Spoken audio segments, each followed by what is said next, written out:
জিনিস যদি তোমরা মেনে চলতে পারো মরার পরে জান্নাতি জান্নাতি।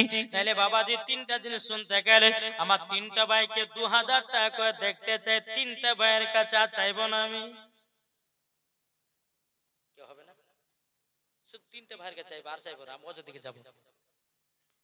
কি আছে আপনি 1 কুইন্টাল মাকাই, আচ্ছা এটা তো আলাদা হইলো নাকি বুঝছেন? হ্যাঁ 1 কুইন্টাল মাকাই তিনি দিয়েছে, কি নাম? গোলাম রব্বানি ভাই আমার 1 কুইন্টাল মাকাই দিয়েছে। নারে তাকবীর। পর দেখবেন আপনারা জান্নাতি হবেন। আর দুইটা ভাই হবে না 2000 টাকা, ভাই মরে গেলে সবকিছু বেকার গো, সব ফেলে দিয়ে আপনাকে দিতে হবে, বাড়ি গাড়ি টাকা কড়ি সব ফেলে দিয়ে দিতে হবে। কি নাম?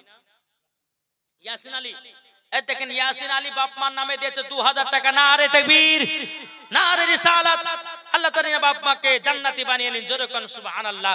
আর কোন ভাই হবে না 2000 টাকা? একটা জিনিস তোমরা মেনে চলো মরার পরে জান্নাতি হবে, জোরে বলো সুবহানাল্লাহ।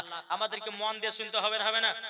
জি ইনশাআল্লাহ শুনতে হবে। তা আপনাদেরকে বলতে চাই আর একটা ভাই হবে না, দুজন হয়ে গেছে, আর একটা ভাই দেখি নবীর আশিক নবীর প্রেমিক যোগ্য মায়ের যোগ্য সন্তান কে আছেন? ইনশাআল্লাহ আপনাদেরকে বলতে চাই একটা ভাই উঠে দাঁড়ান যে হুজুর আমি দিলাম মা বাবার মহব্বতে, আমি দিলাম নবীকে মহব্বত করে।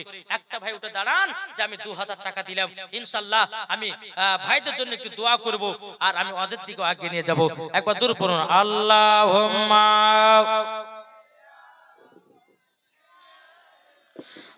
মাওলানা